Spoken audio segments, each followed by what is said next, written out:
Welcome to quick man techniques. इस video में हम देखने वाले हैं नेटवर्क थ्योरी के बारे में। नेटवर्क थ्योरी में हम देखेंगे बेसिक सर्किट्स। तो हम स्टार्ट करते हैं। फर्स्ट क्वेश्चन से। इस क्वेश्चन में हमें दिया है two resistors are connected in parallel to a stable voltage source. How do current and power of the resistors R1 change when the resistance of R2 is decrease by half. ये circuit है। ये circuit में दो resistance दिए हुए हैं R1 R2, ये connected है पैरेलल में और इससे करंट भी फ्लो हो रहा है। पर हमें और ये बताया है कि इसमें कुछ करंट सोर्स लगाया हुआ है, ये है स्टेबल करंट सोर्स। ठीक है, वैसे ही मैंने सेम दो रेजिस्टर्स पैरेलल में लगाए हैं। उन्हें अभी ये कहना है कि इससे जो करंट फ्लो हो रहा है, जैसे इसमें I1 दिखाया हुआ है, पर अगर ये जो रेजिस्टेंस है अगर ये हाफ हो जाता है तो करंट और पावर के जो वैल्यू है इसमें क्या फ़र्क पड़ने वाला है। जैसे फॉर एग्जांपल के लिए मैं लेता हूँ, इसका जो रेजिस्टेंस है ये है 4 ओम। ठीक है, और इसका रेजिस्टेंस अगर 2 ओम ये डिक्रीज हुआ हाफ से, जैसे यहाँ पे दिया है R2 is decrease by half, इसलिए मैंने इसको इससे हाफ से कम कर दिया। तो हमें ये बताना है कि इसके करंट और पावर की वैल्यू में क्या फ़र्क पड़ने वाला है।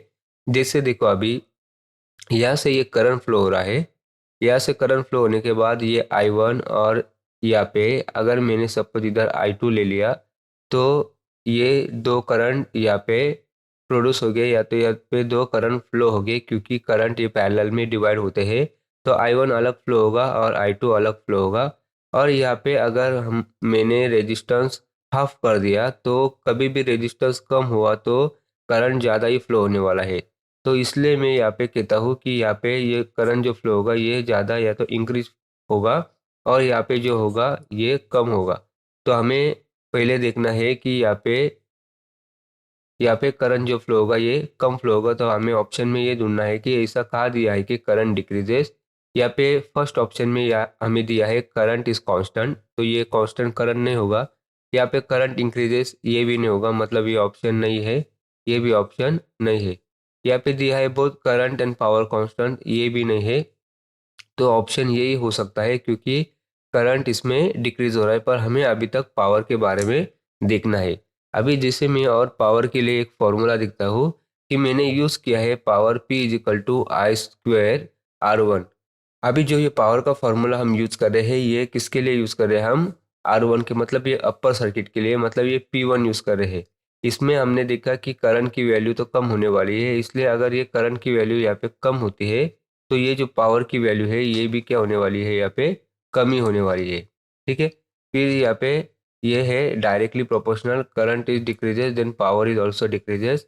तो हमारा ऑप्शन नंबर डी ही बराबर है कि बोथ करंट एंड पावर ये क्या होता है, डिक्रीज होता है। ठीक है, हम नेक्स्ट क्वेश्चन देखते हैं। हमें इसमें दिया है the internal voltage drop of A voltage source. अभी वोल्टेज ड्रॉप जो है वोल्टेज सोर्स है, जिसे हम ऑप्शन में देख लेते हैं हमें क्या दिया है, is the highest when no load is applied. पहले ऑप्शन देखने से पहले मुझे लगता है डायग्राम अगर होगी तो अच्छा समझ में आएगा। जैसे मैंने क्या किया है, सिर्फ एक ये वोल्टेज सोर्स है वो ऐड किया है। ठीक है, एक उसका रेजिस्टेंस है जो इंटरनल रेजिस्टेंस होता है, ये रेजिस्टेंस ये वोल्टेज का होता है, ये इंटरनल रेजिस्टेंस हमने ये क्या किया है थोड़ा सा बाहर निकाला है और मैंने ये थोड़ा लोड दे दिया है। ठीक है, तो इन्हें ये कहना है कि is the highest when no load is applied. अगर हमने ये लोड ही लगाया नहीं तो जो इंटरनल जो वोल्टेज ड्रॉप है ये हाई होने वाला है, ऐसे इन्हें कहना है। फिर बी में दिया है does not influence the terminal voltage. अगर ये रेजिस्टेंस होता है तो ये टर्मिनल वोल्टेज है। ठीक है, ये वी टी लिख लो इसे, ये टर्मिनल वोल्टेज, इसमें कुछ अफेक्ट नहीं होगा। सी में depends upon the internal resistance of the source. तो ये इंटरनल रेजिस्टेंस ऑफ सोर्स पे डिपेंड होता है।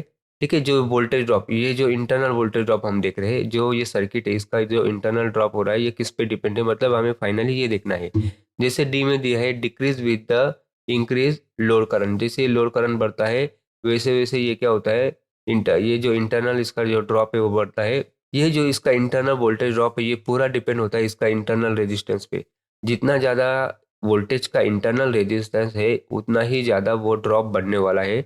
ऐसा इस लोड पे ज़्यादा कुछ डिपेंड नहीं है कि अगर लोड बढ़ा तो इसका जो इंटरनल वोल्टेज ड्रॉप है वो बढ़ेगा, पर मैक्सिमम ये डिपेंड होता है उसका इंटरनल रेजिस्टेंस कितना है, उस पर ये सब कुछ डिपेंड होता है, इसलिए हमारा ऑप्शन है सी।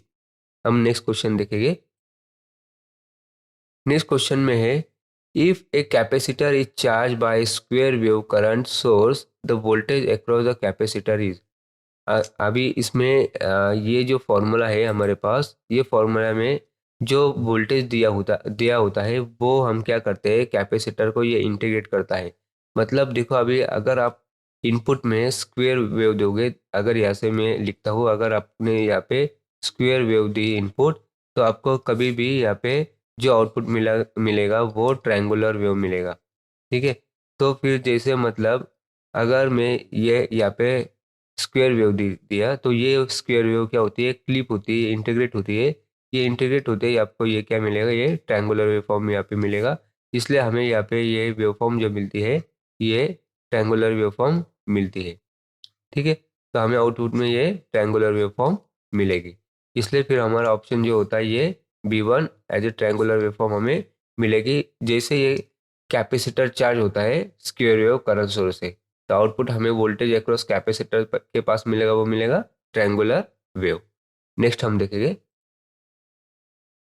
अभी यहाँ पे दिया है, Kirchhoff voltage law applied to circuit with. अभी किरचॉफ वोल्टेज लॉ के लिए सर्किट कौन से अप्लाई हो रहे हैं हमें देखने हैं। जैसे हम पहले देखेंगे, जैसे यहाँ पे दिया है लीनियर एलिमेंट्स ओनली, पर लीनियर एलिमेंट्स में क्या होता है, जैसे यहाँ पे है रेजिस्टर्स है, कैपेसिटर्स है, इंडक्टर्स है, ये सब लीनियर एलिमेंट्स होते हैं जो हम इलेक्ट्रिकल सर्किट्स में यूज करते हैं। और नॉन लीनियर एलिमेंट्स में क्या होते हैं, जैसे यहाँ पे है थायरिस्टर है, ठीक है, या तो फिर आप डायोड्स ले सकते हैं। ये सब होते हैं, ESCR भी होते हैं, जो इलेक्ट्रॉनिक डिवाइस होते हैं, ज़्यादा करके नॉन लीनियर एलिमेंट होते हैं।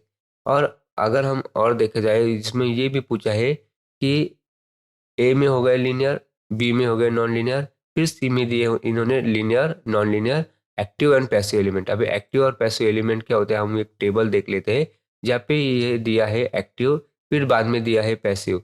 एक्टिव में जैसे यहाँ पे ट्रांजिस्टर है, डायोड्स है, LED है, फोटो डायोड है, ये ICs है, इंटीग्रेटर सर्किट, ऑपरेशनल एम्पलीफायर है। वैसे पैसिव में भी है, रजिस्टर्स है, LDR है, थर्मिस्टर, कैपेसिटर, इंडक्टर, स्विच, ये सब पैसिव में आते हैं। तो इस सब में क्या होता है कि वोल्टेज, किरचॉफ वोल्टेज लॉ ये होता है, ये अप्लाई होता है। मैंने जो यहाँ पे और कुछ सर्किट है, time variant as well time invariant, इसके मैंने एग्जांपल नहीं दिए हैं। पर टाइम वेरिएंट जो होते हैं, जिसके कैरेक्टरिस्टिक्स डिपेंड होते हैं, आउटपुट कैरेक्टरिस्टिक्स वो टाइम पे चेंज होते रहते हैं। और जो टाइम इनवेरिएंट है उसके कैरेक्टरिस्टिक्स चेंज नहीं होते, वो टाइम पे डिपेंड नहीं है। इसको कहते हैं time variant and time invariant. तो इस सबको जो है, इसका ऑप्शन रहेगा D1, मतलब इस सबको किरचॉफ वोल्टेज लॉ अप्लाई होता है। ठीक है, तो फिर किरचॉफ वोल्टेज लॉ फिर अप्लाई कहाँ नहीं होगा, जहाँ पे AC सर्किट्स होते हैं जो हाई फ्रीक्वेंसी पे, वहाँ पे ये लॉ अप्लाई नहीं होगा। बाकी पर ये सब सर्किट्स के लिए किरचॉफ वोल्टेज लॉ अप्लाई होते हैं। बाद में नेक्स्ट हम देखते हैं। इसमें दिया which of the following is an active element of circuit. Active element जो होते हैं वो जहाँ पे हम सोर्स लेते हैं, या तो करंट सोर्स या तो वोल्टेज सोर्स। यहाँ पे हमें दिया है ऑप्शन में ए रेजिस्टेंस, बी में दिया है इंडक्टेंस, सी में दिया है कैपेसिटेंस, पर डी में दिया है आइडल करंट सोर्स। कौन सा भी एक सोर्स, करंट सोर्स या तो वोल्टेज सोर्स, कौन सा भी आप ले सकते हैं। इसे हम कहते हैं एक्टिव एलिमेंट ऑफ सर्किट। ठीक है, हम नेक्स्ट देखते हैं। यहाँ पे हमें दिया है, what happens to current flow in capacitive circuit when the DC voltage across the capacitor is approximately equal to the source voltage। तो हमें ये देखने के लिए हम क्या करते हैं, एक डायग्राम देखते हैं। डायग्राम में हमने ये किया है कि एक वोल्टेज सोर्स लिया है, ठीक है, इसके अक्रॉस में हमने कैपेसिटर लिया है, और इन्हें ये कहना है कि अगर ये सोर्स से ये कैपेसिटर फुल्ली चार्ज हो जाए तो इसमें करंट फ्लो होगा कि नहीं, हमें ये देखना है। मतलब जैसे इसमें कुछ हमने वोल्टेज लिया, जैसे वोल्टेज लेता हूँ मैं स्मॉल वोल्टेज 5 वोल्ट, ये भी कैपेसिटर चार्ज हुआ है अभी 5 वोल्ट से, मतलब फुल्ली चार्ज है, तो इसमें करंट फ्लो होगा कि नहीं। ऑप्शन में दिया है करंट फ्लो इज ऑप्टिमाइज, ठीक है, कुछ ऑप्टिमाइज स्मॉल करंट, या तो फिर उसका ऑप्टिमाइज जो हमने फिक्स करंट लिया है वो फ्लो होगा। बी में है लिटिल करंट फ्लोज, सी में है current flow is maximum at the source, या current flow is maximum at the capacitor. मतलब current flow maximum at the source, या तो फिर ये चार्ज हुआ है तो करंट रिवर्स सोर्स के पास फ्लो होगा, या डी में दिया है करंट मैक्सिमम कैपेसिटर के पास फ्लो होगा।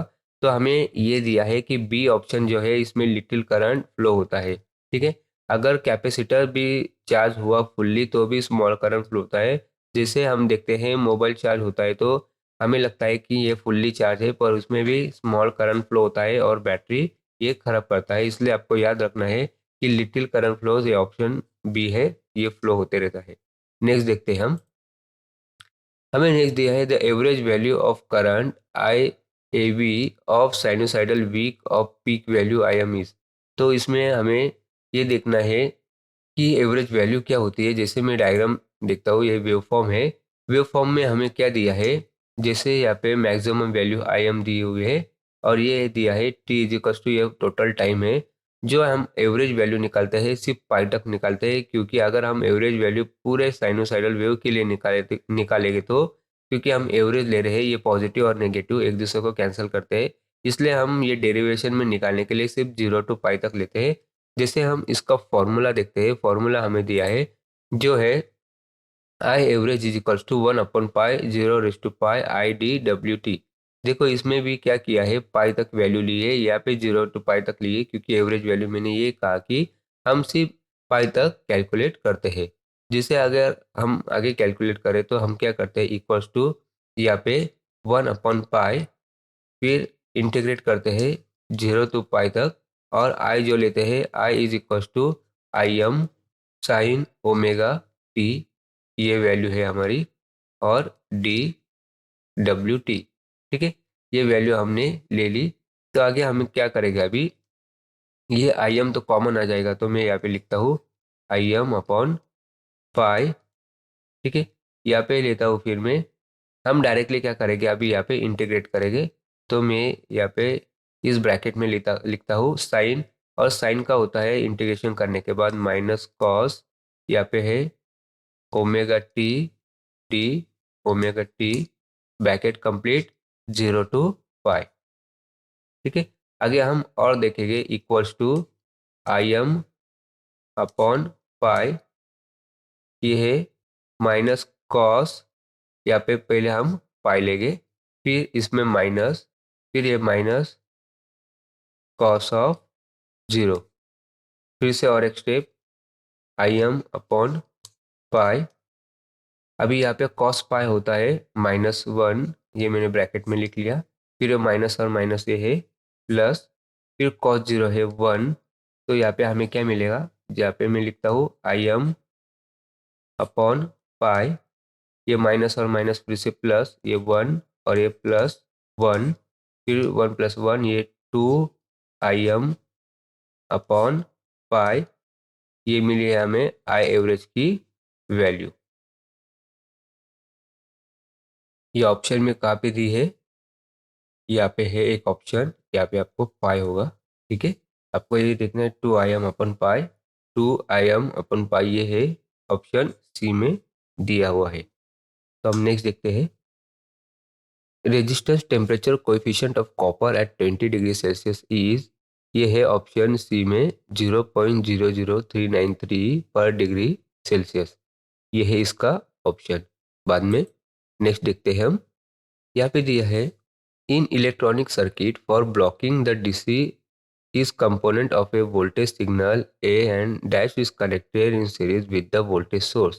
यहाँ पे हम क्या करते हैं, अगर हमें डीसी कंपोनेंट ब्लॉक करना होगा तो हम यहाँ पे जो कैपेसिटर्स है ये यूज़ करते हैं सीरीज में।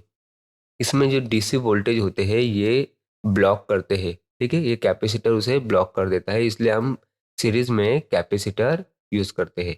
नेक्स्ट देखते हैं हम, हमें क्या दिया है यहाँ पे, a geyser is operated from 230 volt 50 C per cycle per second means the frequency of instantaneous power consumed by the geyser is। यहाँ पे हम फॉर्मूला जो यूज़ करेंगे, ये फॉर्मूला होगा 2 × F, क्योंकि इसमें इंस्टेंटेनियस पावर का है तो इसलिए हमें इसको फ्रीक्वेंसी को 2 से मल्टीप्लाई करना पड़ेगा। जैसे यहाँ पे है 2 × फ्रीक्वेंसी हमें दी है ये 50 साइकिल पर सेकेंड, मतलब ये है हर्ट्ज में। ठीक है, तो अगर हम इसको मल्टीप्लाई करेंगे तो हमें क्या मिलेगा, 100 यहाँ पे साइकिल पर सेकेंड, और हर्ट्ज ये वैल्यू हमें यहाँ पे मिलेगी जो ऑप्शन में हमें दिया है सी। ठीक है, यहाँ पे हम रुकते हैं, फिर मिलते हैं अगले वीडियो में कुछ नए कंसेप्ट के साथ।